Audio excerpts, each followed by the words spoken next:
primeira que nós estamos terminando, né, o nosso semestre, com alguns percalços, mas felizmente com uma turma grande, unida, satisfeita e melhorando a cada dia. Eu queria inicialmente agradecer muito a turma pelo aprendizado todo que eu passei.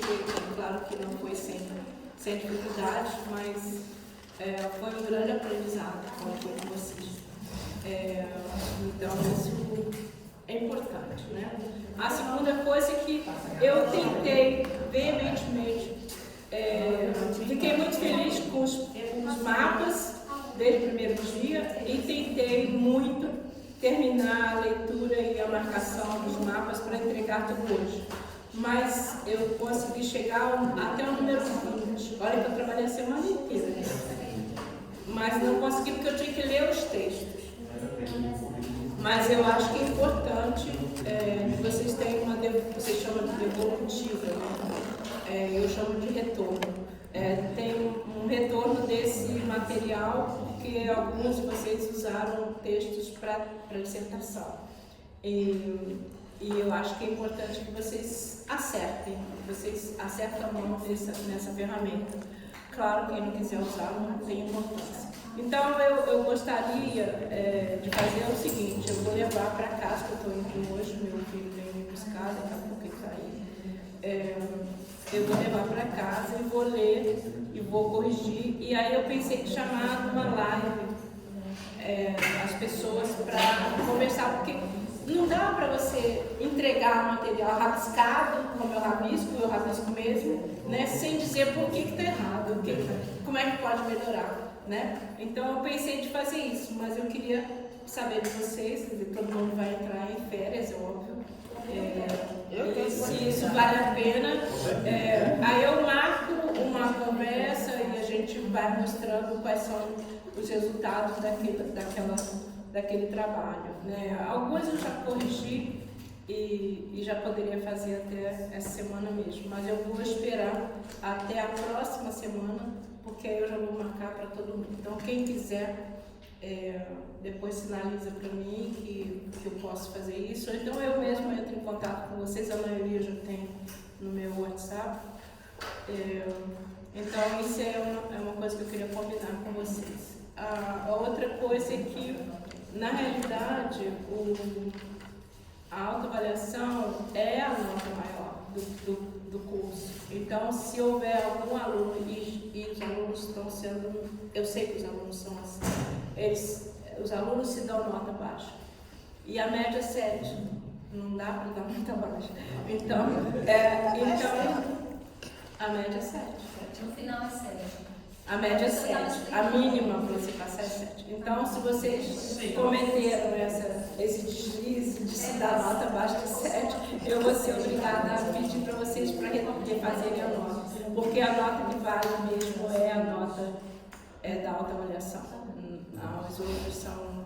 Eu tive que colocar porque eles não deixaram eu colocar 100% na autoavaliação. Tá? Eu submeti ao programa, o programa não concordou. Na realidade, eles queriam que eu colocasse o projeto de vocês como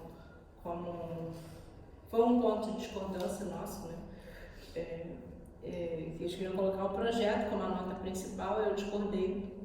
Eu falei, não, o aluno de pós-graduação não reprova. A gente não reprova nem na graduação, graças a Deus eu não consegui chegar na graduação e não reprovava. Eu perguntei se reprova o aluno de pós-graduação. O aluno se reprova, a gente não reprova o aluno.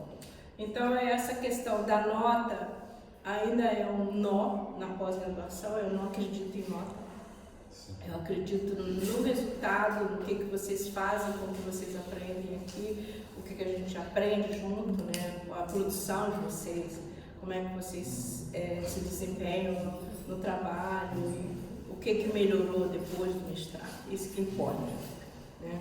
E a nota é uma coisa que a gente pegou, sei lá de quê, né? Tem que dar nota para as pessoas. Mas a gente precisa de uma avaliação e esse feedback é importante para a gente modificar. Eu sempre, não é uma prática aqui, não é em vários lugares, fazer a autoavaliação do professor. né, a avaliação do professor. E eu faço isso há mais de 30 anos. Então, eu aprendi muito com essas avaliações, né, a meu modo de lidar com os alunos e o que eu era para os alunos. Isso me ajudou muito ao longo dos anos. E eu creio que aqui vai ser um pouco diferente. A minha avaliação, mas eu busco que ela seja, por isso que eu coloco aqui, porque eu não quero que seja uma coisa ostensiva, né? Cada um faz a avaliação que quiser, depois eu não sei nem de quem é, ainda mais digital. E o tema de hoje, então eu queria perguntar se vocês têm alguma coisa antes da gente começar. A gente tem, eu vou ficar uma hora, a aula de hoje vai ser dividida em duas partes. Eu convidei o professor José Augusto, porque ele é do Comitê de Ética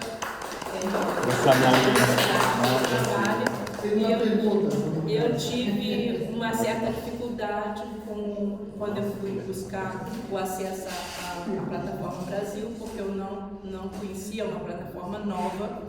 E na época que eu submeti o meu último projeto foi em 2014. Então, na época que eu submeti meu projeto, não havia a Plataforma Brasil ainda, ou pelo menos ela não era do jeito não era utilizada, mas os problemas são os mesmos. Então, o que eu preparei para hoje, nós preparamos, né, é que eu vou falar de um modo geral sobre a ética na pesquisa e educação, as coisas que eu tenho experimentado, que nós temos que nos preparar para, os conceitos básicos que vocês têm que ficar atentos, e eu busquei uma coisa que eu posso ficar com vocês, que vocês possam ter depois. Então, eu pus os elementos básicos que compõem um trabalho que vai ser submetido ao Comitê de Ética. Então, eu trouxe a legislação nacional e internacional. E é nisso que a gente tem que se basear. E vai ficar tipo um guia, tanto da minha parte, que tem essa legislação mais geral, quanto da parte do José, que ele também trouxe a Plataforma Brasil, vai ensinar para a gente. Ele vai trazer uma dinâmica também, de um exercício que ele preparou com muito carinho. Parece que nem dormiu essa noite, vocês nem dormiram. Ele não dorme não, professora. Eu no meio da semana, que foi, José, quarta-feira já estava pronta a minha aula, porque eu estava aqui, estava nos mapas, mas não adiantou, porque o José ficou de madrugada fazendo. Então, vocês viram o nível de preocupação com a aula de hoje. É um tema polêmico, felizmente está chegando na UERJ, na UFRB, aquela moça, a Ilana não é a Lina, eu não esqueci o nome dela, aquela moça que veio da UFMG, que é uma especialista em comitê de ética, então qualquer coisa vocês busquem ela. Ela não pôde estar aqui hoje porque ela teve que fechar um componente também lá da UFRO, mas ela já foi transferida para cá, ela já está na UFRB e provavelmente vai ser do nosso programa. E aí é uma pessoa que vocês podem buscá-la, porque ela tem uma vasta experiência já no comitê de ética maior, né? E o Luiz Paulo, que também vocês estão associados ao grupo dele, também é do comitê de ética da UERJ, ele é do top do comitê de ética da universidade. A nossa universidade tem 28 mil alunos e tem uns 10 campos. Então é realmente uma universidade de peso e o comitê de ética é muito chato mesmo, porque eles têm um dos maiores hospitais do Rio de Janeiro. O comitê de ética ele visa a parte de saúde muito séria. Então o Luiz Paulo também já se disponibilizou a ajudar vocês nessa tarefa. Então nosso convidado é o José, né? E ele vai ficar, ele botou ali, nossa senhora, botou ali o currículo inteiro. Pô, esqueci de botar o meu aqui do lado, senão ficou descompensado. Os convidados costumam colocar o currículo deles. Você a gente já conhece. Ficou vermelho agora. As 200 páginas de lá. Aí eu pedi a IA para gerar uma imagem de um pesquisador para colocar aqui. Olha a imagem que ele gerou. É louco esse bicho. Ele gerou o José com uma cor negra da pele. Ficou muito engraçado, porque eu falei, gente, eu conheço esse cara. Ele gerou uma imagem esquisita, né? Aí eu falei assim, eu conheço esse cara. Aí eu fui olhar aquela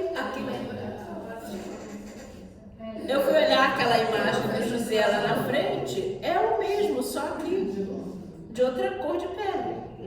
Ele puxou a imagem do pesquisador José e transformou num outro ser, né? É muito interessante porque a gente prova aqui que a inteligência artificial, aliás, hoje eu recebi 2 artigos para avaliar de inteligência artificial. A gente prova aqui que a inteligência artificial faz o que a gente imagina, não é nem o que a gente pede, tá? Então nós temos essas 2 partes. O objetivo da aula é dar um fundamento sobre éticas normativas e desenvolvimento assim, de trabalho junto a pesquisas que envolvem seres humanos. Eu alerto vocês que quem quer fazer trabalho na escola tem que se adiantar, porque já passou da hora de pedir ao Conselho de Ética. Então, se vocês pedirem agora, aproveito. A Glália não está passando bem desde cedo. Ela está indo para o hospital. Ela está.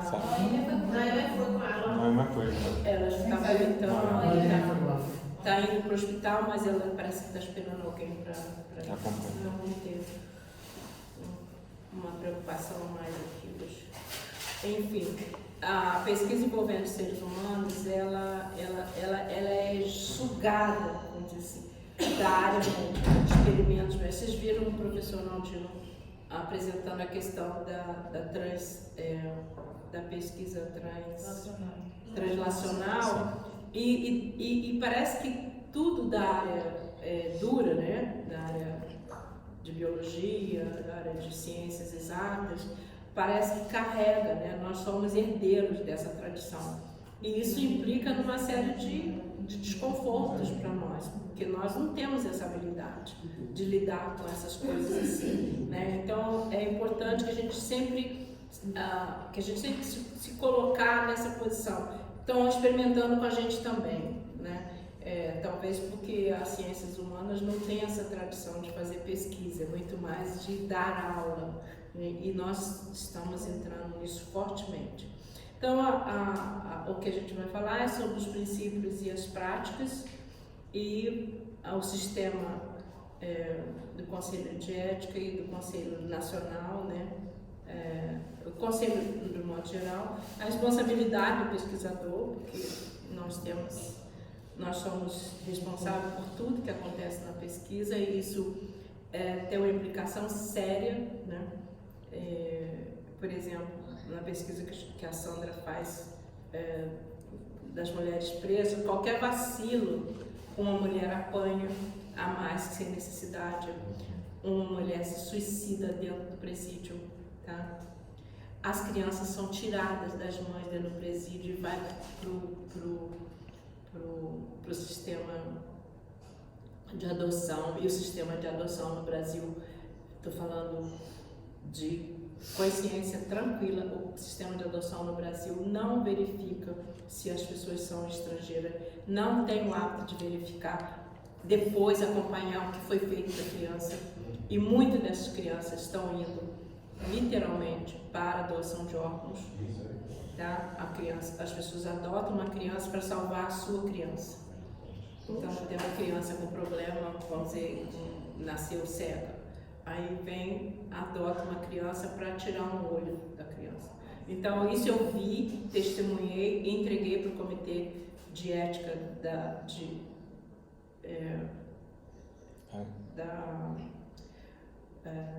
das Nações Unidas e a Corte de Haia, porque não dá para a gente engolir isso, né, e ficar quieta. Então, depois que eu fiz essa denúncia, isso já tem mais de 10 anos que eu fiz essa denúncia, começaram a ter um pouco mais, né, isso foi varado no Ministério da Justiça, eles começaram a ter um pouco mais de vigilância com relação a isso. Mas por que eles atenderam? Porque foi feito através da reitoria da universidade, da minha universidade. Mas isso é constatado, que as crianças são vítimas violentamente de práticas abusivas com relação a tráfico de órgãos, tráfico humano, tá? E isso é inaceitável, né? Principalmente as crianças que nascem na prisão. A outra prática que a gente viu é a permissão das mulheres terem relações com os próprios presos no outro. Então eles liberam as mulheres, eles ficam amigos lá dentro, sem um no penitenciário, outro no outro.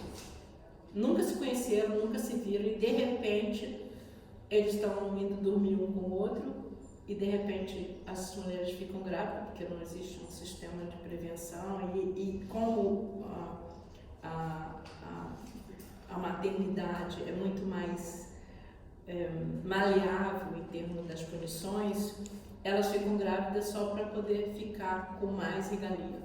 Então a gente ouviu isso, e a Sandra continua ouvindo, e isso é terrível. Eu estou falando das coisas ruins, né? Fora aquelas coisas que a Sandra falou. Mas essa questão no presídio é uma questão muito séria. E dentro da escola, a gente vê que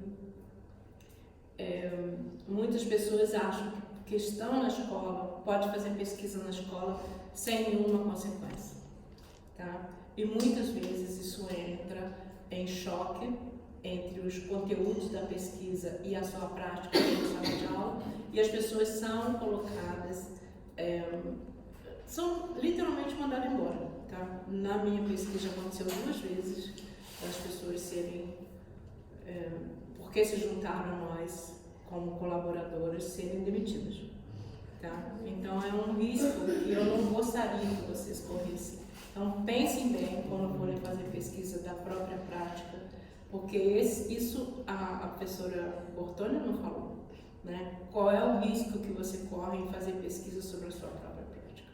Eu contei para vocês que eu achei que fazer pesquisa em Cachoeiro de Macacu, onde eu nasci, seria moleza, e fazer pesquisa na favela da Rocinha ia ser um horror, porque eu não... favela, né? Foi o contrário. Na pesquisa da minha casa, da minha família, no meu ambiente que eu vivi, que eu nasci, eu fui completamente, colocada em xeque o tempo todo. Os professores ficaram com o pé atrás, e foi dificílimo fazer a pesquisa lá. Eu fiz, mas foi dificílimo. Enquanto fazer na Rocinha, foi tranquilo. Os alunos iam lá em casa, porque é pesquisa com meninos de rua, né? E meninos fracassados na escola. Então a gente se ilude pensando que fazer pesquisa em casa é mais tranquilo. Pense 2 vezes. Às vezes é melhor você se deslocar, ter um amigo que tem uma escola, que tem uma direção de escola, faz na outra escola. É mais rápido, mais fácil e tem menos problemas para vocês. Isso eu falei no primeiro dia de aula, algumas pessoas não entenderam bem, mas é uma verdade, né? A gente tem. A orientadora falou isso. Eu mudei a escola, que eu ia fazer na minha escola. Ela falou, é melhor você procurar outra. Aí no seu município, para você fazer, não faça. Minha orientadora. A sua orientadora falou? Aí eu mudei um pedaço da pesquisa. Tirei da minha escola e vou colocar na outra escola. Porque a gente acredita que é mais fácil, né? É como as pessoas que escrevem autobiografia ou escrevem autoetnografia, né? Escrever sobre si mesmo é uma prática. Só que isso tem consequências, né? Isso tem consequências sérias. Você muda de vida. Agora mesmo eu estava ouvindo a Ilana, né? A gente muda a trajetória de vida, a gente muda como a gente está pensando, né? Eu mesmo vim parar na Bahia, né? Então, assim, nunca imaginei na minha vida que eu fosse vir para cá. Então, assim, a gente muda a trajetória e isso tem consequências. Tá? Então, vamos lá. Os princípios fundamentais. Primeiro é o da autonomia, quer dizer, nós temos o direito de escolha. Nós escolhemos aquilo que a gente quer pesquisar. Então, não imponha, foi meu orientador que mandou. tá? O meu orientador que quer assim. Ele quis assim, mas você consentiu. Não, ela deu uma sugestão. Entra pelo mesmo princípio do consentimento para qualquer outra coisa legal. Da não maleficência. Eu fiz então eu coloquei os princípios fundamentais, autonomia, não maleficência, beneficência, justiça e equidade, a diferença entre ética, legalidade e boas práticas e o desafio, né? É a questão do respeito, a proteção, a vulnerabilidade, em que contexto? Nas escolas, com os professores, com a comunidade, com os ambientes virtuais. Eu vou voltar nesse slide, mas eu vou falar agora do princípio da autonomia. Então, o princípio da autonomia tem a ver com o respeito à liberdade de decisão do participante. Isso é muito sério, porque às vezes a gente coloca uma pessoa só, né? Tem amigas que trabalham com sujeito único. E é um risco terrível, que você coloca todas as fichas naquela pessoa ou naquele grupo e a pessoa tem o direito de desistir. E quando ela desiste, você fica sem pesquisa. Aconteceu comigo uma vez só, mas eu sempre, como eu tive um orientador muito sério que trabalhou assim com gente, com pessoas por muitos anos, principalmente pessoas com deficiência.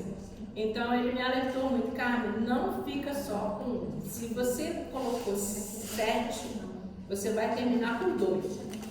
Né? Então, se você colocou 20, você vai terminar com 5, 6. Então, sempre faça a sua amostra um pouco maior, porque você vai haver perda, porque o tempo que você fica fazendo pesquisa é muito longo e as pessoas mudam. Eu escolhi uma escola que era desdobramento da minha tese de doutorado, uma escola até do lado de casa, que lá tem várias, 5 ou 6 escolas que atendem as crianças da Rocinha do Vidigal. E eu fui para o Cristiano Aman, que é o nome da escola, e escolhi 2 professoras. Quer dizer, elas me escolheram, porque eu sempre chego e falo assim, olha, eu estou pesquisando fracasso escolar, quem é que tem aí disponível? Aí fala, tem a turma de fulano, que sempre tem a turma que joga todos os meninos que têm potencial de fracassar, ainda mais escola grande, né, que chama? 50, escola de 1000 alunos, escola de 500 alunos para cima, eles jogam todos numa turma só. Né? Os alunos, pelo menos na época que eu fazia pesquisa, agora ainda é assim. Ainda é assim. Aí, não, tem a turma de fulano. Aí eu falei, será que elas querem colaborar? Aí as 2 quiseram colaborar com a pesquisa.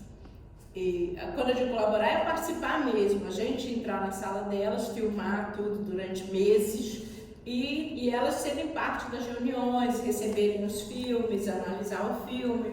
É um trabalho a mais, tá? Mas elas entram as professoras, e vocês vão sentir isso também, que os pesquisadores estão lá para ajudar, tipo assim, como assistente, tipo assim, ajudar com a aula, como se fosse um estagiário, entendeu? E aí elas se enganam, porque a gente fica lá quieto, sem fazer nada, a gente não interfere em nada. E elas ficam frustradas logo no primeiro mês. Vocês não vão ajudar, não? Tipo assim, nós não oferecemos para ajudar, não. Oferecemos para fazer a pesquisa. Aí eu filmei tudo das 2 salas, de uma sala que era classe de progressão, eu tenho vários textos sobre isso. E aí, uma delas, que a gente chamou a classe é Elisabel, o nome dela. A casa da Elisabel, ela mudava muito de lugar, ela se comportava muito estranhamente na sala. E a gente filmou e colocou uma categoria que chamava mudança de lugar. E aí eu entreguei para ela os vídeos com uma sinopse de mais ou menos uns 20 minutos, das mais de 100 horas de vídeo. Ela olhou o vídeo e falou assim, não, eu estou muito mal vestida. Ela sequer pensou na categoria que a gente usou, que nós usamos 4 categorias. Ela só ficou presa na imagem dela. Ela falou, não, eu não sou assim. As pessoas se estranham. E ela falou assim, olha, Isabel, você tem 2 opções. Ou a gente continua a pesquisa, porque vai ser assim, não tem como mudar. A gente vai continuar filmando e fazendo o recorte que a gente acha que é importante para a pesquisa. E que você deu como informação para nós. Isso aí não foi tirado aleatório da nossa cabeça. A gente chegou. Eu falei, você tem a opção de não continuar. E ela não continuou. Uma pesquisa com 2 anos. Olha, Gilberto, a gente coloca para o pesquisa. Nunca aconteceu comigo, em hipótese nenhuma. A gente coloca assim, que as imagens vão ser usadas para fins científicos. Então, a imagem é sempre usada para congresso, para apresentação. Então, e das crianças, a gente bota uma tarjinha no olho, assim, como é nos filmes, tá? Quando a gente vai apresentar. Ou então, muito raro a gente fazer isso, porque realmente a imagem são usadas assim depois de muitos anos. E a gente só tem que fazer isso, esse tipo de proteção, por 5 anos. Depois você tem liberdade de usar a imagem, inclusive o próprio nome da pessoa. Eu nunca uso. Não uso o nome da escola, até alertei o Cristiano para ele não usar o nome da escola, ele ficou bolado, porque a escola dele é única aqui, né? A escola militar só tem uma. Eu falei, mas isso não vai para aqui, isso vai para o mundo, vai para o Brasil. Então as pessoas não sabem nem que existe escola militar em Feira de Santana e a escola de modelo militar não quer dizer que elas são com um modelo único, elas têm vários modelos. Então, coloca só a escola militar e não coloca o nome, porque previne você de ter problemas futuros, né? Agora ele já começou com os problemas, agora ele já virou vice-diretor da escola. Então, já é um compromisso. Aumentou o problema. O problema ficou maior, você entendeu? Então, na medida que você usa o nome da escola, você compromete a fidedignidade do seu trabalho e compromete o sigilo. E essa escola foi desmontada, na verdade. Eu também queria usar. A configuração da gestão agora é para o desmonte do modelo. Então o problema também... Daqui 10 anos já não é mais aquela escola com aquela configuração. Daqui a um ano. E aí, não, mas vamos dizer, daqui 10 anos é outra escola com um perfil, vamos dizer assim, católico, vamos generalizar. E você então fala assim, que escola é essa? Não é a minha. O próprio sistema de ensino vai recusar reconhecer. E isso acontece muito com os professores também. Eles não se reconhecem depois de 5, 6 anos do trabalho. Eles falam assim, eu fiz isso. Eu falei, fez, está aqui, né? Está filmado. Por isso que a filmagem é muito poderosa. Porque ela denuncia qualquer tipo de evidência que está lá. Então, a liberdade de participar ou não é o direito informado claramente, sem coerção. Porque, às vezes, fala assim, não, eu participei porque a diretora mandou. E, geralmente, a diretora manda mesmo. Tá? Fala assim, pesquisa aquela turma ali, porque é ali que tem os fracassados. Né? E você é obrigado porque a diretora mandou. Tá? Então, tem que haver muita negociação no início do trabalho para ser transparente esse começo, essa iniciação. A autonomia do pesquisado é muito importante. Na prática, o que isso acontece? Você tem que apresentar o termo de consentimento, aí o José vai fazer a diferença entre assentimento e consentimento que a gente estava vendo hoje. A linguagem desse termo tem que ser acessível. Quando eu digo linguagem acessível, lê para sua tia. Aquela tia fofoqueira que chega na sua casa no dia do aniversário, ela chega meia hora antes para saber o que vai ser servido. Essa tia é perfeita.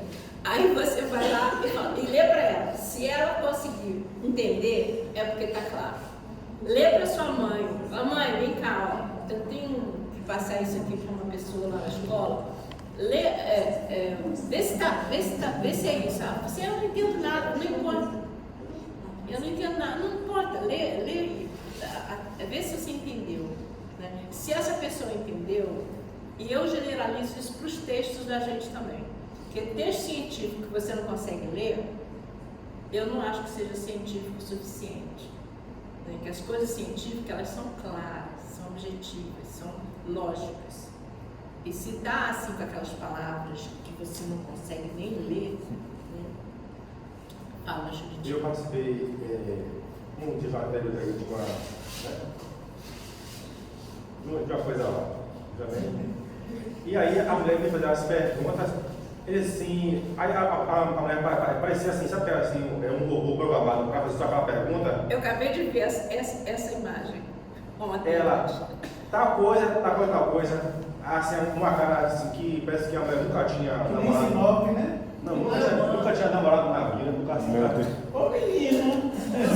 O rosto dela estava impassível, né? Eu vi. Frustradíssima. Tal coisa, aí assim, ô moça, eu nunca participei disso aqui. Me explique direito o que é isso aí. Mas eu estava perguntando a uma estaca, a uma... Ela repetia a mesma pergunta, né? Não, ela não dizia nada. Então, quando você pediu esclarecimento, ela não esclareceu. Então, você está falando agora. Então, assim, isso aí...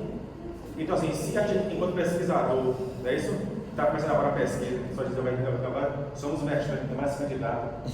Ele tem que ter esse carinho, essa sensibilidade para ser algo assim, acessível para todos. Não uma pessoa que está num certo patamar. Então, eu acredito que eles deveriam fazer perguntas que quem fosse ouvir entendesse. A gente tem que partir sempre do princípio que a cultura do outro é diferente da nossa. Não importa qual situação. Tá? Não importa. Eu falo assim, eu sou de Cachoeira de Macacu, eu entendo. Não entendo nada. Eu saio de Cachoeira, eu tenho 40 anos. Então já mudou tudo. Né? Aí eu falo assim, não, eu já tive em Feira de Santana, conheço tudo, conheço aquela gente. Não conheço nada, mal saio do meu apartamento. Não conheço nada. Estou aqui aprendendo, estou livre atiradora. Entendeu? Eu não conheço nada. Né? Conheço a Bahia, morei na Bahia 6 meses, eu estou morando aqui 6 meses. Não conheço nada. Conheço nada. Gente, vocês que nasceram aqui não conhecem, quanto mais eu. Então, assim, a gente tem que partir do princípio da ignorância em relação ao que o outro vai interpretar do que você falou. E deixar claro se as pessoas leram e entenderam. Essa é a questão da autonomia, passa por essa prática, tá? Então, a outra coisa é se o aluno... E você tem, às vezes só tem um aluno. Eu fui fazer uma pesquisa sobre indígena lá em Manaus. A escola tinha 90%, 99,9% de alunos indígenas. Tá? Aí eu fui fazer uma pesquisa sobre qual era a impressão deles sobre a linguagem, a questão da língua indígena, porque a escola tinha 2 modalidades, a língua deles, era do Tupi-Guarani no caso, e a língua portuguesa. E eles eram obrigados a aprender na língua portuguesa. Aí eu fui perguntar, eu e a minha aluna, né, fomos perguntar para eles o que eles achavam disso. A maioria, assim, uma escola de mais de 800 alunos, só consegui 5 alunos para responder. Mesmo assim, porque eles estavam liderados por um líder local, e ele levou, tipo assim, uma parte da tribo dele que estava lá. Então foi muito difícil. Então, assim, essa questão do cara aceitar só porque ele está na situação e ser entrevistado, não conte com isso. Às vezes você chama um aluno para fazer entrevista, ele fala assim, como você, né, que foi chamado para ser entrevistado, assim, eu não estou aqui por minha livre espontânea vontade, então eu não sei, não quero falar. Não vou falar nada, não quero falar. Tá? Então é difícil. Não conte que as coisas são fluidas. Não são. Elas impactam, e quando impactam, você já apresentou para o seu orientador, já apresentou para a universidade, já passou pelo comitê de ética, já fez as perguntas, já está tudo montado, e você vai fazer o quê? Tem que recomeçar, né? Tem outro meio. Não se importa de recomeçar quantas vezes forem necessárias. Não se importa. Tá? Passa tudo de novo. Ou então, como o mestrado é muito curto, optem por fazer uma revisão de literatura. E coloca a parte de campo muito rápida, muito curta, com coisas mais leves, com coisas mais simples. Tá? Se é que vocês vão usar o campo. Isso não é uma prática no mestrado acadêmico e não é uma prática no mestrado profissional, mas cada vez mais eu me convenço que é preciso a gente focar no mestrado em estudar a situação, estudar o objeto, até para você decidir se é aquilo mesmo que você quer fazer na sua vida. Porque depois você fica casado com aquilo, o resto da sua vida. Eu estou com 71 anos e desde 25, eu trabalho com fracasso escolar. As pessoas chegam a perguntar, cara, você já fracassou? Você era uma aluna fracassada? O pessoal tem certeza que eu fui vítima de fracasso. Eu nunca fui a menina do meio, né? A menina do meio sempre tem a vantagem de não ser praticamente intocada na família. Você pega rebordão, você pega roupa velha, mas em compensação você pega um refresco. A primeira a apanhar é a mais velha, o que leva mais carinho e é meio mimado é o mais novo, e você do meio fica meio, né? Você do meio, então você concorda comigo? Eu sou a mais velha. A gente pega mais fácil, né? A gente pega mais fácil, né? As coisas pra gente já vem amaciadas, porque a outra já apanhou e o outro não vai apanhar nunca, né? O outro não vai apanhar. Eu queria ser que não apanha nunca.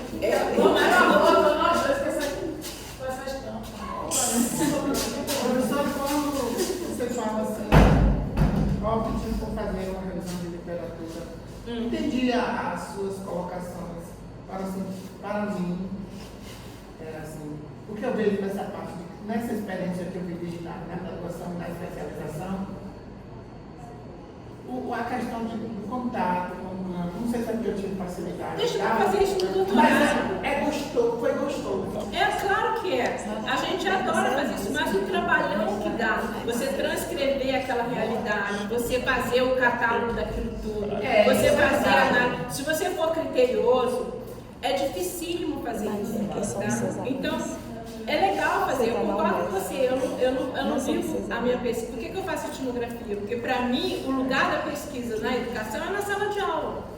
Não dá para você distanciar, mas antes você tem que entender o que você vai observar na sala de aula. Então, isso demanda o estudo do que já foi feito. Nada é em branco, tudo já foi dito. Eu também falei isso no primeiro dia de aula. A gente não acha nada, já está tudo achado. Então, se você achou um tema, você vai buscar, porque alguém já fez isso. Muito raro você não ter uma referência. Então, antes de você entrar de cabeça no tema, busca o que já foi visto, busca o que já... E aí, você, para não perder tempo, você faz uma revisão de literatura. Tá? Uma outra coisa interessante, desculpa, adendo, Pro. Me fez refletir sobre um TCC que eu acabei orientando. Os meninos tinham uma dificuldade imensa em buscar referencial, porque eles estavam falando sobre um dispositivo para apoiar jogadores online, né? Só que essas pessoas eram amputadas. Então eles estão construindo um controle remoto com essa característica de acessibilidade. Aí eles viviam reclamando, não encontro nenhum referencial nesse sentido. Falei, tá certo, você não está encontrando, né? Então, o papel do orientador nesse momento é buscar outros artifícios. Vai para o internacional. Muitas das vezes o inglês, fiz 20 assim, de uma vez. Não estão achando? Tem sim, só não tem isso. Só não tem na sua língua, né? Porque, na realidade, a língua portuguesa, apesar de ser falada por vários países e ser uma língua bastante falada, porque o Brasil é imenso, é uma língua que não tem o prestígio acadêmico que merece. Então, muitos livros são traduzidos para espanhol, mas não são traduzidos para português. Então, a limitação de você, eu descobri agora que o Cristiano fala inglês. Então, eu vou encher o e-mail dele de artigo, porque eu não sabia. Vou te mostrar a quantidade. Então, a minha busca, eu escolhi falar inglês, porque eu já tinha estudado espanhol e não gosto. E espanhol a gente enrola, né? Agora inglês não, ou você aprende. E francês para mim é uma língua que não tem muita coisa, né? Claro que tem então, prototipagem. Eu acho que isso que o José está falando é uma realidade. Você coloca um termo em português, você não acha nada. Você coloca em inglês, aparece assim zilhões. E aí você tem que ter essa prática de tradução. Agora a tradução é tudo automática, gente. Pega o texto, não tenha medo, pega o texto em inglês, traduz e passa de PDF para Word. Se tu quiser ver, né? Faz qualquer coisa, porque vale a pena você ter acesso, principalmente à rapidez com que eles publicam lá fora. Aqui, a gente está levando 1 ano para publicar um artigo. Antes de eu vir para cá, eu mandei um artigo, 2 artigos para publicar. Depois de 1 ano, mandaram dizer que o artigo é muito bom, mas que não vou publicar. Quer dizer, o meu artigo ficou na revista 1 ano e não vou publicar. É muito bom para publicar. É muito bom, mas não vai publicar porque eu estou fazendo uma denúncia sobre as favelas do Rio de Janeiro. E eu coloquei todas as gangues do Rio de Janeiro lá no paper. Então está escrito o PCC, o Comando Vermelho, tudo lá. Então, com certeza, eles ficaram com medo de publicar. Será que é brasileiro? Tá aí que eu fiz, mandei para uma revista internacional. Talvez Aí seja. fala, mas você vive publicando lá Procurar fora. referência. Eu esperei 1 ano. Eu tenho que ter produção, não tem como parar. Esperei 1 ano. Não quero publicar o meu texto porque é um texto perigoso, né? E é mesmo, porque eu falo como é que as gangues se introduziram dentro da escola, né? Como é que as gangues são representadas por alunos da escola. Chega a ter um menino na sala que chama Capitão. E os outros... Felipe Salles, ela deve ser tampado. Ainda tem patente. E ele é representante da milícia dentro da sala. E tem 5 grupos, cada grupo representante de uma gangue. Comando Vermelho, Comando Amigo dos Amigos, dentro da sala de aula. Por que não faz? E existe uma hierarquia. Está nos finais, André? São brasileiros. Desculpa que a gente falou Você desenvolveu pesquisa nesse espaço aí? Não, mas sala de aula, isso surgiu por acaso. Eu estava pesquisando a sala de aula e de repente os meninos começaram. Capitão, eu falei, Acaba tudo, cacete. depois as nossas pesquisas. Desculpa, Deus. Eu pegava aqui as coisas e Capitão, eu falei, capitão, ela falou assim, ele é filho do miliciano mais importante da favela. E o garoto tinha 15 anos, desse tamanho, na primeira série. Enfim, vamos passar para frente. Não maleficência é outro princípio fundamental da ética. Era a escola de fundamental nos finais do ensino médio? 6ª série. Eu trabalho muito com 6ª série, com 6º ano e 9º ano, que são os anos de estrangulamento e fracasso.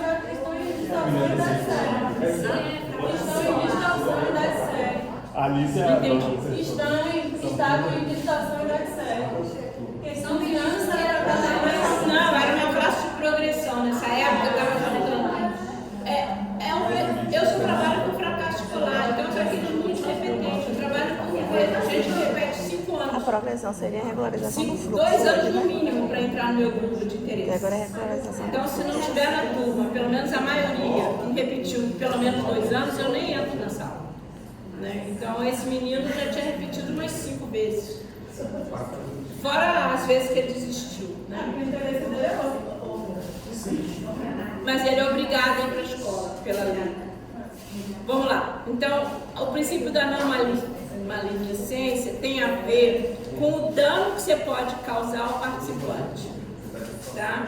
Se você expõe uma pessoa, por exemplo, da comunidade LGBTQI+, lá, né? Se você expõe uma pessoa, né, e fala assim, esse cara aí é gay, no lugar onde ele não abriu o jogo, está dentro do armário ainda, ele pode sofrer bullying. Né? Esse menino parece uma bichinha. Né? Isso é comum os meninos ficarem zoando. Por exemplo, o DEGASE, que é a Delegacia Geral de Ações Socioeducativas, o departamento, o pessoal chamava de DEGASE. Melhorou, meu amor? Não vai pro hospital, não? Tá, então vai. Chamava DEGASE. Por quê? Porque existia uma prática de homossexualismo ou prática de abuso sexual entre os meninos e isso era denunciado pela forma como eles falavam, DEGASE. Então, essa forma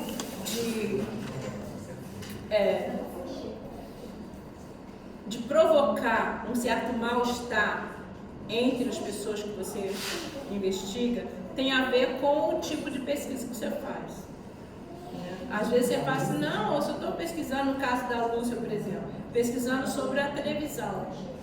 Tá? Aí teve uma menina que falava assim, que ela adorava aquela vinheta da Globeleza.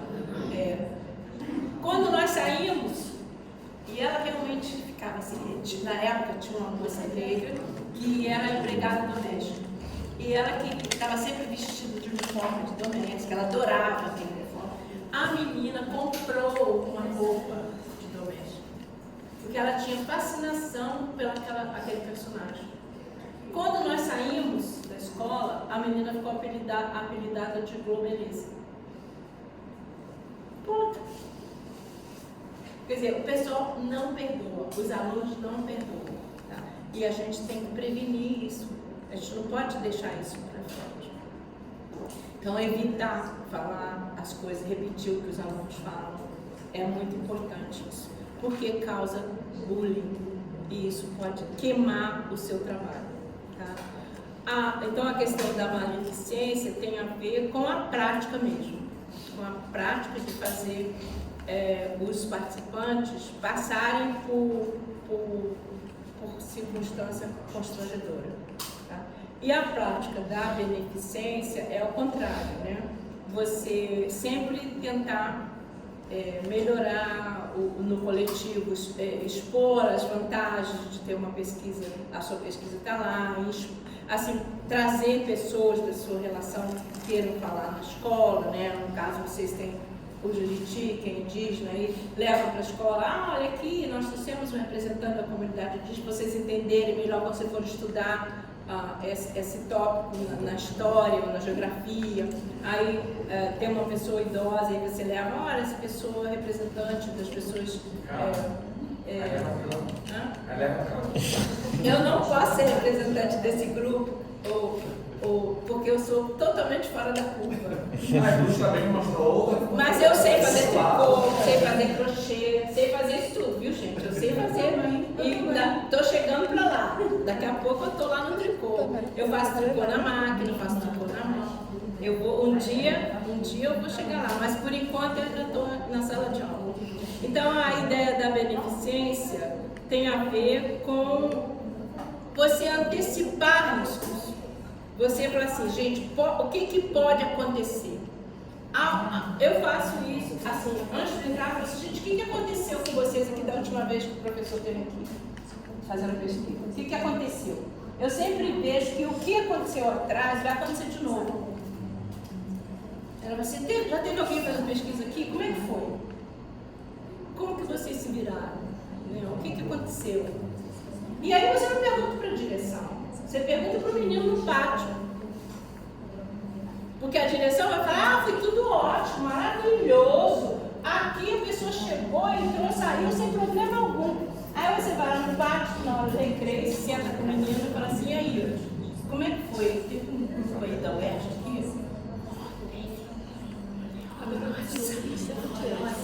Chegou aqui, ficou perguntando coisa que a gente não sabia responder e depois anotava tudo.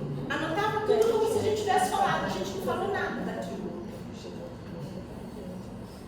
Tá? Então, gente, o princípio da beneficência é você antecipar esse risco.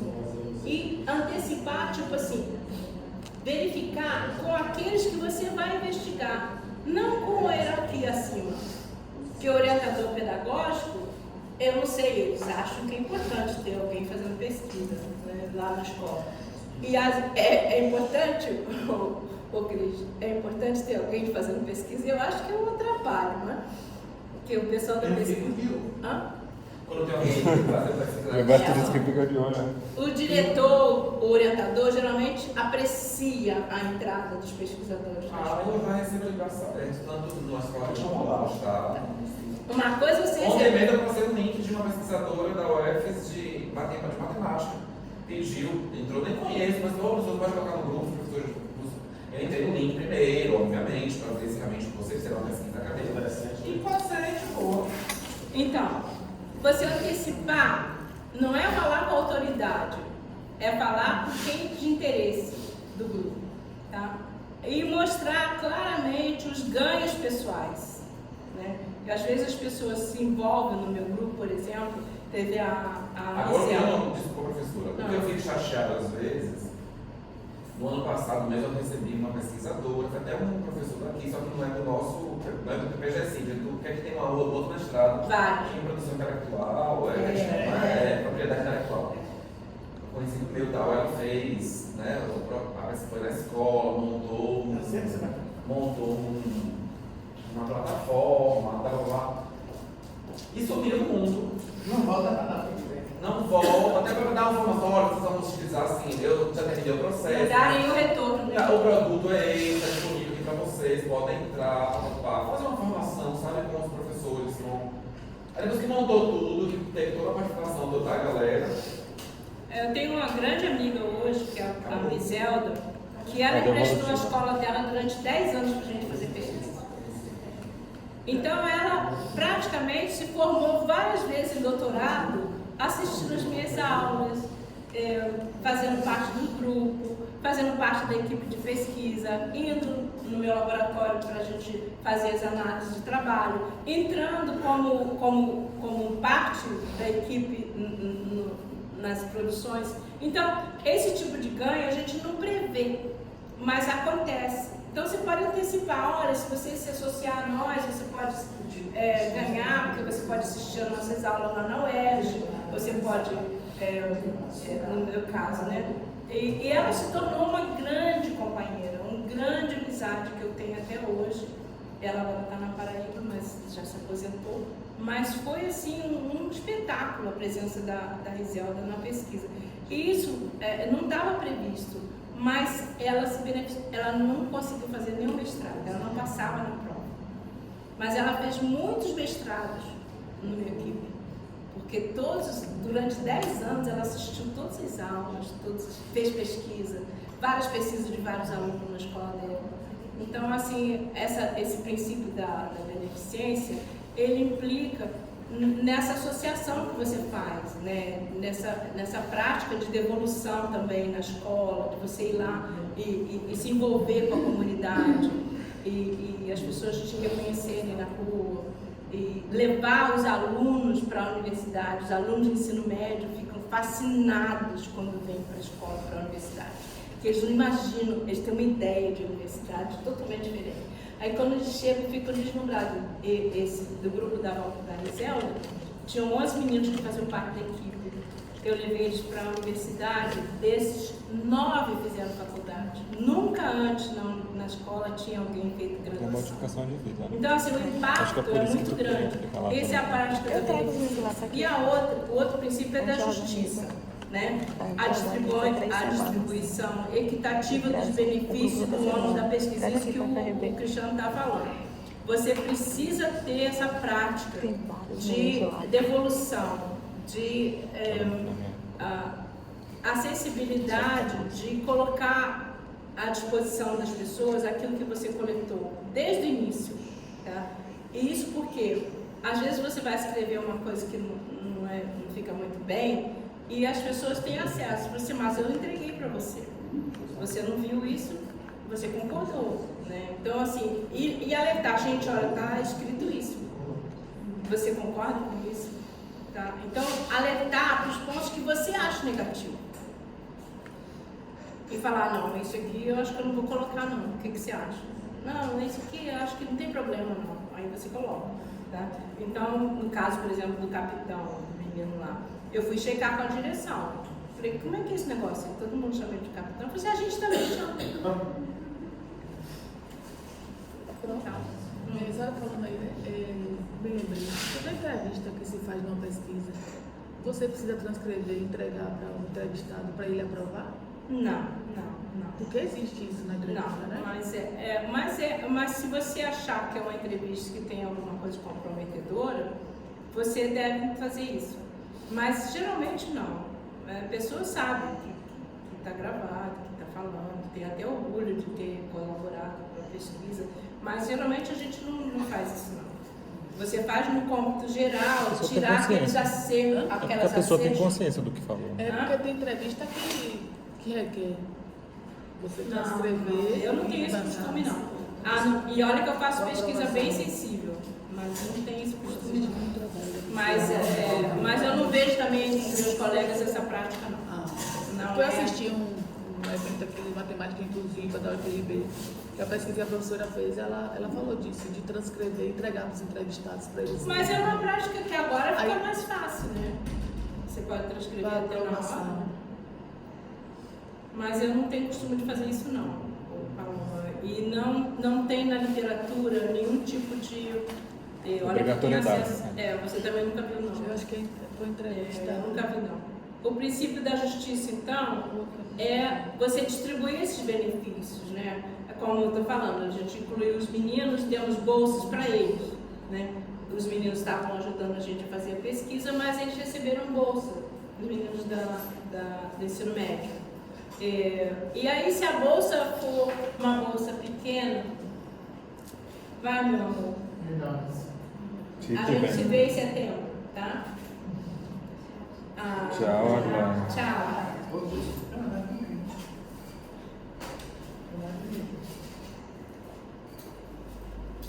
Você fazer uma pesquisa que tem uma equidade, no sentido assim, não escolher os mais bonitinhos, os mais branquinhos, os que são mais riquinhos, né?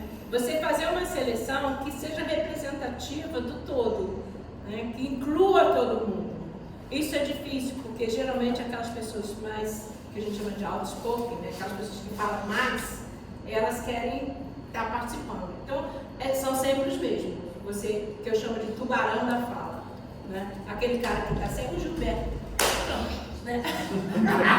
Poxa! A pessoa que está sempre levantando, né? A pessoa que está sempre levantando o dedo para falar, né? Ela não gostou do Mas não foi eu que inventei esse termo foi inventado pelo Erickson, que chamou tubarão da fala. Aquela pessoa que a professora tá, ele vai levantar o dedo.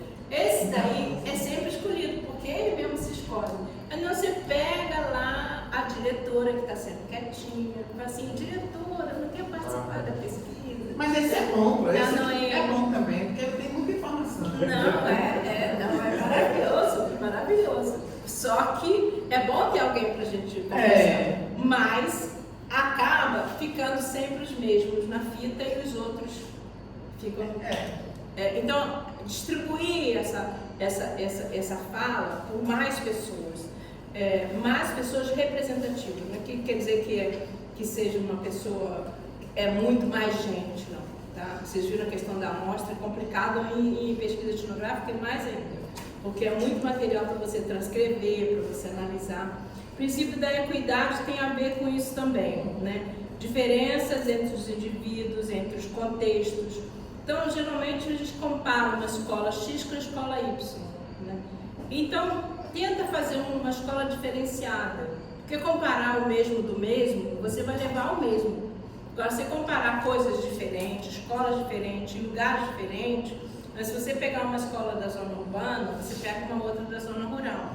Você pegar um sujeito de classe média, você pega um outro de classe mais desfavorecida. Então, você vai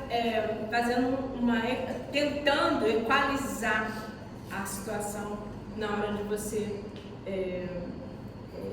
tentar ser justo, ser ética, né? A questão da ética, com a diferença entre a ética e a legalidade, né? Nem tudo que é legal é ético, e nem tudo que é ético é legal. Verdade. Entenderam? Geralmente, quando as pessoas discordam de alguma coisa, ela busca a lei. Mas quando ela é amiguinha, não, mas está dentro da ética. Então, dentro da ética é uma coisa, dentro da legalidade é outra. Não, eu não fui antiética, mas não foi legal. Né? Dentro da legalidade, né, é outra coisa. Então, uma coisa é você dizer, fulano infringiu a lei. A outra coisa é você faz, fulano infringiu a lei. Mas, por exemplo, a pessoa vai e tem a prática de pegar emprestado as coisas, né? Então, se alguém pega emprestado as suas coisas, você chama de ladrão. Mas você pegar emprestado de alguém, não, é comum, ela gosta de emprestar. A gente faz isso com a amiguinha da gente, batom, maquiagem. Uma bolsinha. Na bolsinha. Não, então, assim, ela roubou o meu batom. Né? Ela roubou o meu batom. Pegou e passou a forma. É ético você pegar emprestado? É. Mas se você enquadrar aquela pessoa, é roubo. Então, essa é a diferença da ética e da legalidade, tá? Os princípios de valores que orientam o comportamento visam o coletivo, respeito, a justiça, a integridade, vai além das normas escritas. Então, quando as pessoas escrevem as coisas, por exemplo, a questão do casamento é uma, né? Muitas coisas que acontecem no casamento não são legais, mas são éticas. Né? Outras coisas são éticas, mas não são legais. Não sabia disso não. Parece que tudo que é ético é legal, né? Então a pergunta que você tem que fazer, isso é justo para todo mundo? E a única meio de você saber isso é você perguntando para a pessoa. Você acha que é justo? Tá? Não basta obter a autorização formal. Você precisa garantir que as pessoas entendam e que estejam confortáveis em participar. Tá? E aí, eu vou reafirmando aqui. Nem tudo que é legal é ético. Nem tudo que é ético está previsto na lei. Boas práticas são um caminho para elevar a qualidade da ética e científica, além do obrigatório. Então, você manter os seus valores acima de tudo. Você ter aquela, por exemplo, na minha pesquisa de fracasso escolar, eu nunca tive nenhum problema, porque eu sempre priorizei o aluno. Então, eu nunca discuti o professor, o mau professor, porque eu sou professora. Então, eu não posso falar mal de professor. Então, o meu princípio de vida, eu falo que o aluno falou sobre o professor, mas não falo mal dele. Porque eu não posso falar mal de uma criatura que eu sou da mesma classe. Agora, falar fracasso escolar sem falar mal do professor é difícil. Então, eu trabalho com isso há 50 anos, 30 anos eu trabalho com isso e nunca tive nenhum problema. Por quê? Eu me pauto sempre pelos meus valores. Os meus valores são o aluno em primeiro lugar, o professor a gente respeita, a gente não detona o professor só porque bateu no aluno. Eu encontrei uma vez um professor com um cabo de vassoura na mão, tá espremendo o aluno numa coluna. E eu estava com a câmera ligada. E ela sabia isso. Você não vai pegar essa cena e falar assim, olha, isso aqui que eu vi na escola. Você reduz toda uma vida na escola àquela cena. Verdade. Então não dá pra gente ser... as boas práticas significa que isso vai além do legal. É claro que eu não aprovo que a professora estava espremendo o aluno com um cabo de vassoura na mão. Mas eu não posso fazer uma denúncia no vazio. Sabe lá o que esse aluno já fez para essa professora para ela chegar nesse extremo? Então a gente tem que ponderar. É claro que a diretora ficou sabendo, mas a diretora já sabia. Isso não era uma coisa para ela chegar a fazer isso em público, porque já tinha acontecido outras coisas. Acabou o menino sendo mandado para o conselho tutelar. O pesquisador é responsável pelas 3 dimensões, né? A legalidade, a ética e as boas práticas. Ele não pode fugir disso. Os desafios: respeito, manter o reconhecimento da dignidade e autonomia de todas as pessoas, tá? Mesmo em conflito. Tá? Divergências culturais, situações de desequilíbrio de poder. A gente tem que se colocar numa situação. Porque chega uma professora, que nem eu, né? Numa escola de zona rural, de zona isolada, assim, toda bem vestida, toda arrumada, né? Chega lá, a pessoa fica intimidada. Então, o que eu faço? Quando eu vou para esse ambiente, eu vou com o uniforme da universidade. A universidade, na época de iniciação científica, não distribui aquelas camisas escrito o nome da universidade. Então, o uniforme nosso é calça jeans e camiseta. Todo mundo vai igual. já começa a destruir essa imagem de poder. Tá? Aí você começa a chegar um pouco mais perto daquelas criaturas.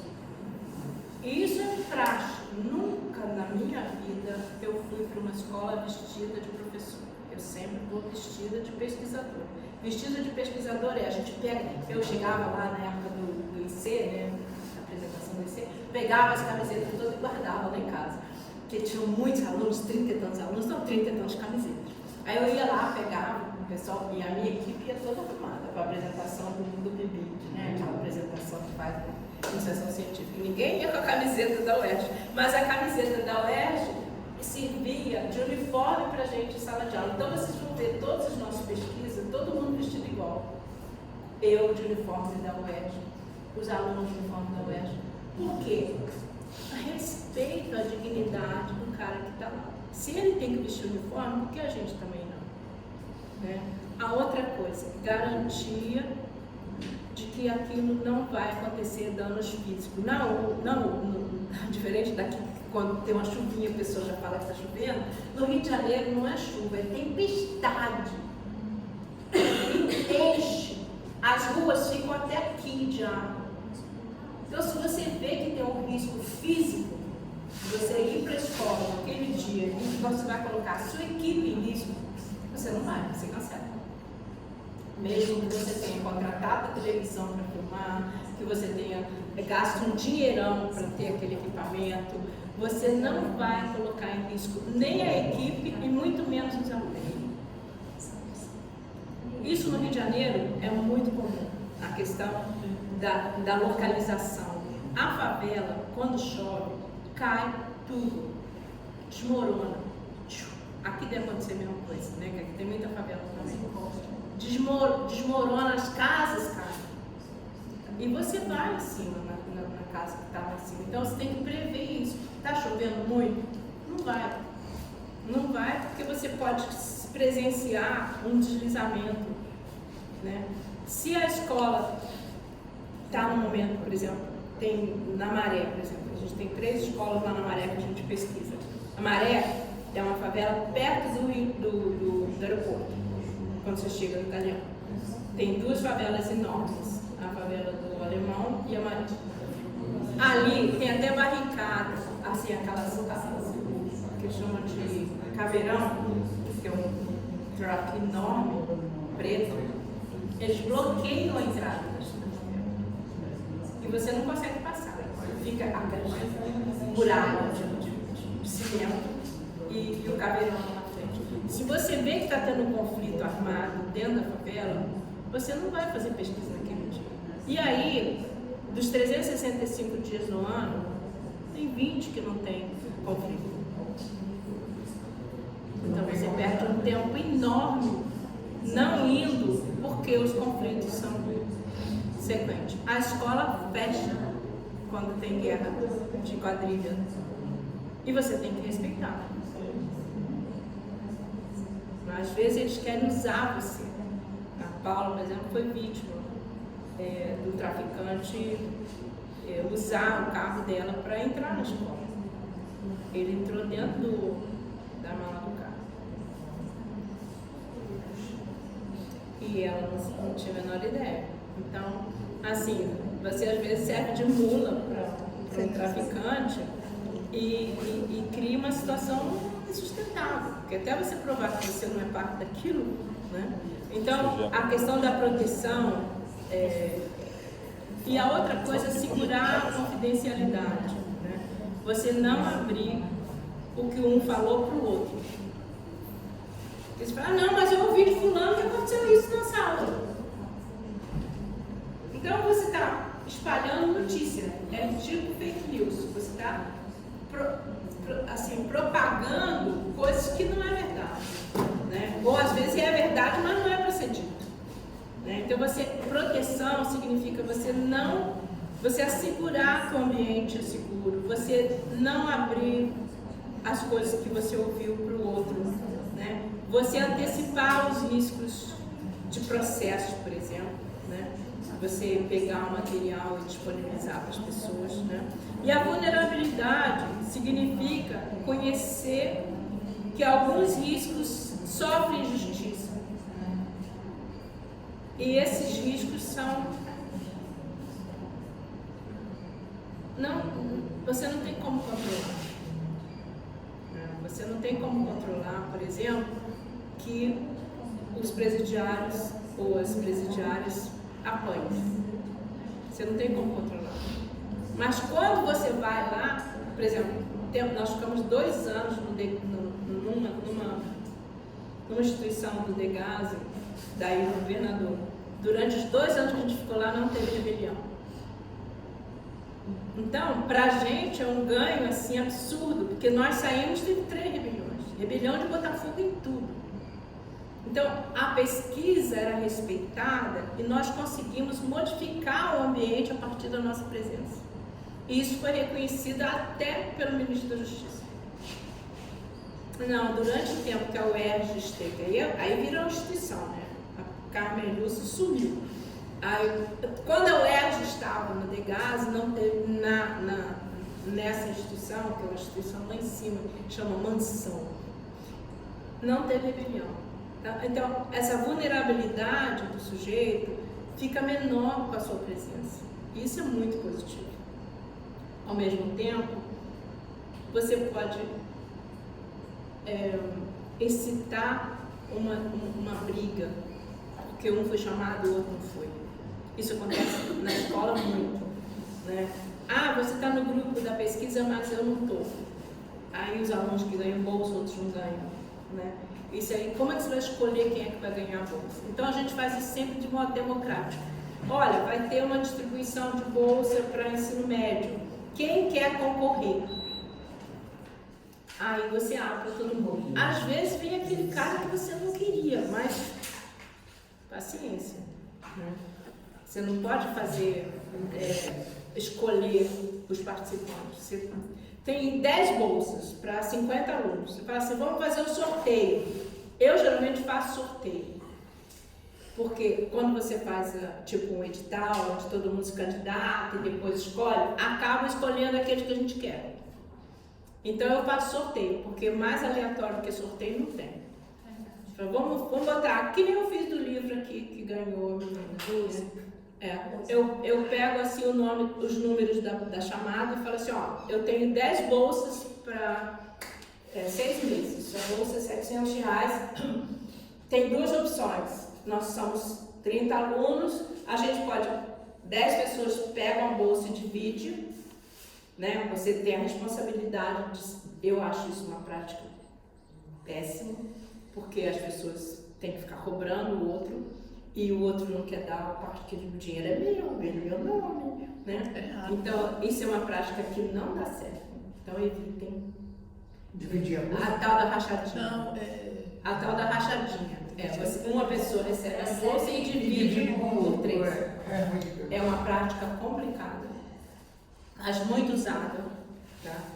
Eu prefiro dar para quem vai participar mesmo. São 10, tem 10 bolsas. Agora, por exemplo, a Cléo recebeu 56 bolsas. Então, ela pôde dar a bolsa para todas as meninas participantes da pesquisa. Fantástico, né?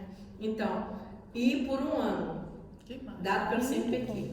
Então, isso aí a gente vai buscando e vai aprimorando e vai melhorando, mas a vulnerabilidade do aspecto de você garantir que as coisas sejam, sabe, distribuídas de forma mais assim, mais democrática, né? É muito importante. E aí você tem que garantir algumas coisas adicionais, tipo, quem é o líder da escola? Quem é o cara que protege? Por exemplo, você desenvolveu uma pesquisa onde tinha um cara lá que resolvia tudo. Tudo a diretora pedia para ele, tudo era importante para ele. Eu falei, você, quem é esse cara? Nada, ele não tem nenhuma relação com a escola. Um senhor, assim, da sua idade, mais ou menos, assim, um senhor alto, que resolveu adotar a escola como apadrinhar a escola e começou a fazer tudo. Aí chegou... Tem isso muito aqui, pensando no prédio escolar, mas é dono do prédio, a escola pode ser alugada, aqui em Feira tem muita coisa. É o dono do espaço, a escola é conveniada também, né? Eu, depois, analisando a questão durante anos, ela ficou lá 2 ou 3 anos, eu analisando a questão, eu falei, ele queria ser professor da escola, não conseguiu, ele não é nem professor formado, então ele resolveu ser voluntário da escola. E como era um homem, né, grande, um homem bem vestido e tal, as pessoas adotaram ele como padrinho da escola e começaram a passar a responsabilidade a ponto dele ficar com o dinheiro da caixa, com o dinheiro que chegou na escola. Ele tomou decisões. Não. Qualquer pessoa pode ser presidente do caixa escolar. Mas ele não tinha vínculo algum. Não tem problema, ele faz parte Se a da comunidade escolar. escolar faltou, ele pode ser Aí presidente. já está atendendo Mas a gestão democrática. Aí tem que ver se foi para os aspectos se foi feito comissão, se foi feito ata de eleição, aí tem que ver esses aspectos. Laila, a gente não fez nenhuma interpretação errônea do papel dele, mas a gente queria entender por que tudo passava por ele. Entendeu? Mas isso não influencia, entendeu, Carmen? Dele não pertencer ao não tem problema. Docente, não tem problema. Ele está representando a comunidade escolar. A questão do caixa, eu achei até interessante, porque tirou aquela ideia da diretora que controla tudo e que compra a comida onde ela quer. Aquela coisa, eu até achei uma coisa interessante, porque atribuíram a uma pessoa que não tinha nada a ver o dinheiro da caixa. De qualquer maneira, ele controlava tudo. E estava numa conta no banco no nome dele. Isso que eu acho mais importante. Não, aí não, porque a conta mas não era o dinheiro que repassava, não era o dinheiro que repassava. Era dinheiro de festa, dinheiro extra. É dinheiro de festa, de coisinha que vendia, né? A diretora pode falar, que ela não está com. De qualquer maneira, ele não intervia só na questão da distribuição de dinheiro. Ele intervia em tudo, decisões, se vai chamar o pai do aluno ou não. Então, a gente ficou lá 2 anos, eu e a Valcé. A Valcé, talvez um dia eu possa falar isso para vocês melhor, eu vou chamar ela para falar com vocês no próximo semestre. Ela pode contar essa história melhor. Mas ela ficou muito assim, impactada com a presença daquela pessoa que não tinha nada a ver com a escola. Então, isso coloca um fator de vulnerabilidade muito grande em relação à pesquisa. Porque você não tem nem como reportar isso como uma pessoa da escola. Né? Talvez nessa configuração que a Laila falou de como pessoa da comunidade, talvez entre. Mas eu acho que ele nem era ali do entorno da escola, ele era de longe. Foi em Niterói isso. Terminando já, porque já está na hora do nosso convidado especial. Nós vamos trazer... Nosso café escutou. Nosso café já passou da hora. Nós temos esses documentos disponíveis aqui. Né, o Comitê de Ética em Pesquisa e o Comitê Nacional de Ética em Pesquisa. São duas instituições que vocês têm que conhecer, né? Ler tudo. A gente, nesse período, a gente está quase um mês estudando para essa apresentação, né?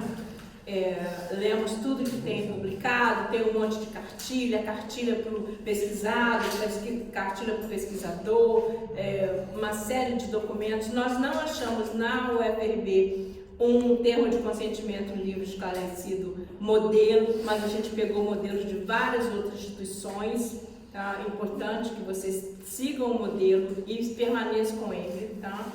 A questão da linguagem, a questão da pesquisa virtual, aí tem aqui na frente. Eu fiz uma imagem de inteligência artificial que colocou a cara do José num outro corpo. Ficou muito legal, adorei. Então, eu coloquei o José de outra cor. Ficou lindo. E eu achei ele simpático, eu falei assim, gente, ele me lembra uma pessoa. Então, a responsabilidade do pesquisador está lá na cartilha, eu tirei só as coisas que são mais relevantes, a questão de você deixar tudo que você coletou guardado pelo menos 5 anos. Que nem Contrato de banco, viu, gente? TCC Tem que guardar mesmo. Tem 12 anos já. Caderno de campo, as fotografias, as imagens, documentos que você coletou, as entrevistas. Eu ainda tenho entrevista em cassete, daquele pequenininho. Né? Eu tenho na mão. Quando eu fiz também. Eu faço fitinha cassete. Eu tô atrás de alguém que comprou pra saber o que conhece alguém. Eu tenho do meu nascimento. Eu tava falando hoje que a pesquisa de biblioteca era em CD-ROM. E o disco era desse tamanho na biblioteca da universidade. E você tinha que marcar uma hora porque só tinha um aparelho. Isso na Universidade da Pensilvânia.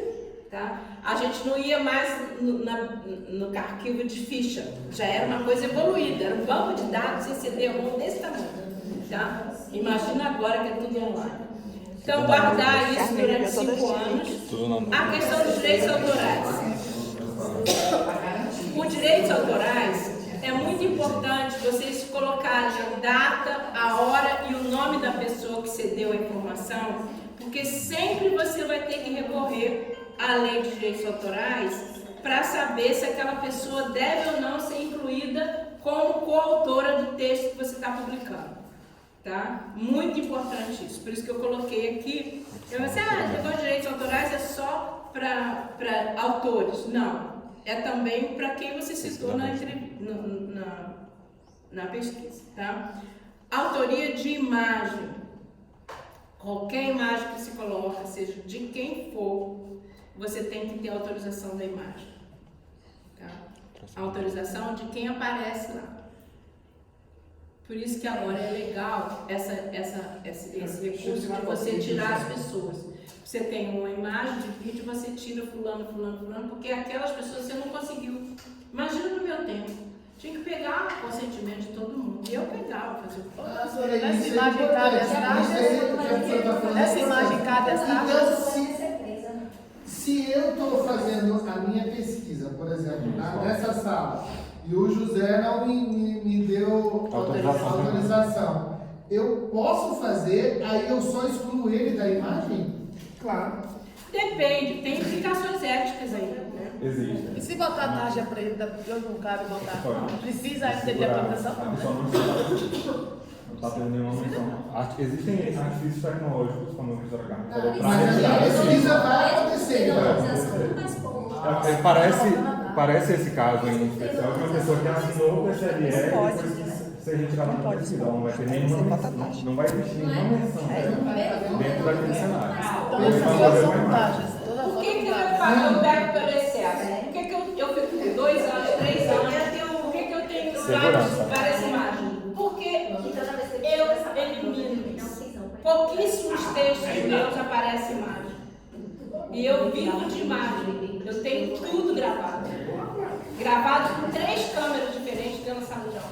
Mas eu evito colocar a imagem. Não, mas a minha pergunta, professora, era assim: se eu vou fazer uma sala de aula, pode acontecer que uma pessoa ou outra não queira participar. Então ela não precisa sair da sala. Eu não incluo ela nas minhas leituras do caso. Nenhuma menção, nenhum comentário, nenhuma imagem. Nem interação com ela. Mas ela pode participar, assim, ela pode estar na sala. É direito do pesquisado não querer participar. Dificilmente acontece isso. Mas se acontecer, você tem que ter esse cuidado. O que eu faço é eliminar. O meu princípio é o seguinte: tem problema, eu tiro o problema da reta. É melhor. Porque é melhor, porque isso fica lá registrado, a vida inteira você vai lidar com aquele texto. Tem um texto que chama um texto nosso que é de 98. É um texto maravilhoso. Eu nunca publiquei aquele texto. Nunca publiquei aquele texto. Eu olho para ele assim, gente, será que eu publico agora, depois de 30 anos? Não publico. Por quê? Ele tem um quezinho lá que não dá para engolir. É um texto do lado. Outro dia mesmo a dona do texto, né, que foi a Sandra Mello, ligou para mim e falou: cara, vamos publicar aquele texto? Eu falei: Sandra, tanta coisa que a gente já fez boa, vamos deixar. Mas eu gosto tanto daquele. Eu falei: não, eu sei, eu também gosto, mas é porque a gente ficou meses trabalhando nele e jogado. Mas eu falei, não, vamos deixar quieto, não vale a pena você se expor e ligar. Mas eu falei, não vale a pena você ser autora dessa ideia. Entendeu? A ideia é boa, o texto é bom, os elementos, o material, os dados são perfeitos, mas não vale a pena. Então, assim, você tem que avaliar esse risco, e deixa quieto. Um dia vai aparecer a oportunidade de você publicar, de você conversar com aquela pessoa que você entrevistou e que você jogou fora a entrevista, né? Não é jogou fora, tipo assim, na gaveta de guardados, perdidos e achados, né? Você coloca lá, um dia você vai achar. Eu acho que faz parte da própria pesquisa, né? Dos arquivos da pesquisa. Mesmo que ela rejeite. E aí eu fiz isso aqui eu nem vou falar, né?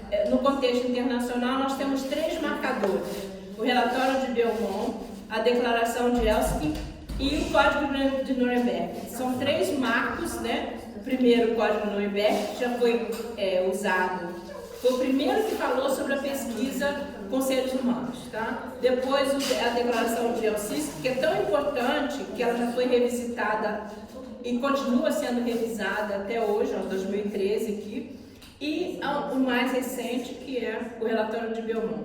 Então, a gente tem aí os marcadores que vocês vão poder olhar isso, o que isso quer dizer. Geralmente são emitidos pelo pessoal dos Estados Unidos. E aqui no Brasil, como a gente gosta de lei, né, tem uma cacetada, olha só. E tem uma recente, que é justamente aquela que eu estava me referindo lá fora. Eu tenho tudo isso para vocês no SIGA e para disponibilizar, inclusive as resoluções, tá? O José colocou numa pastinha para nós. Ó, o marco legal da questão da ética com o uso de imagem e de interações virtuais. É o mais novo que tem, foi lançado no ano passado, tá? Então, cuidado com esse negócio de filmar as pessoas nos lugares. 2016, nós temos assim, as normas específicas para ciências humanas e educação. Isso vocês não podem deixar de olhar, tá?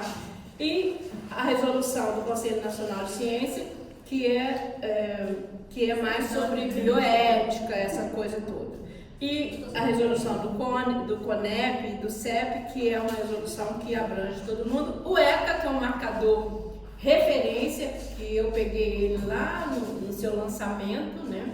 E aí a gente vê que os bandidos também entenderam bem o ECA, né? Que eles começaram a usar crianças que não eram imputáveis para servir de avião, de traficante.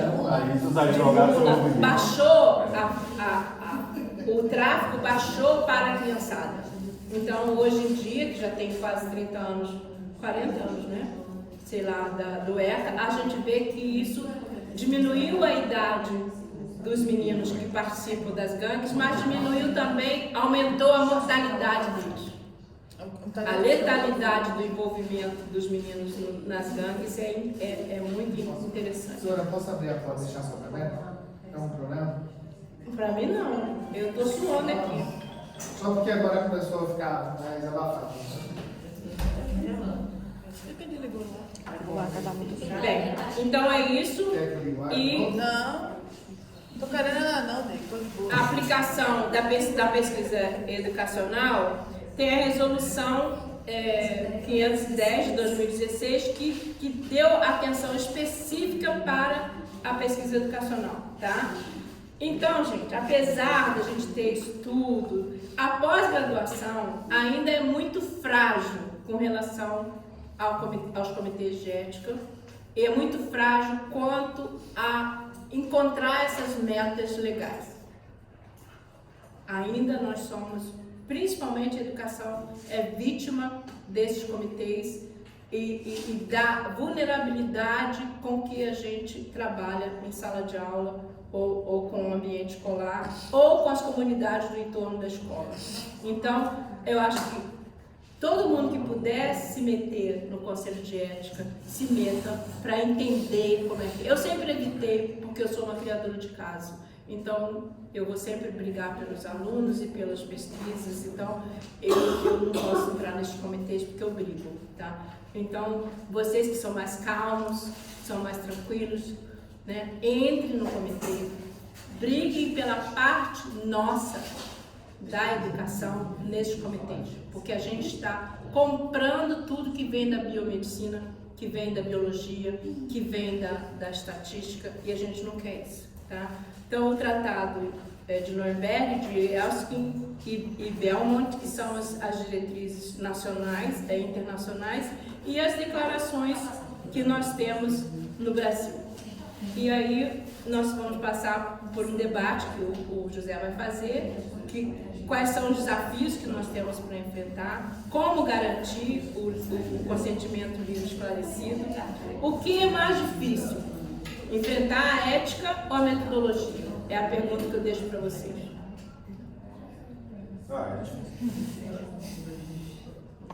Se uma metodologia é bem feita, a ética passa batida. É consequência. Se você sabe, veja bem, o que é a metodologia? É você saber como você vai fazer. Se você sabe como, para quê, onde. Agora a ética ajuda. A ética também, né? Está colada. Ela também alimenta a metodologia, né, Gro? A ética vai orientar. Se você souber o que é ética, você não vai parar a metodologia. Mas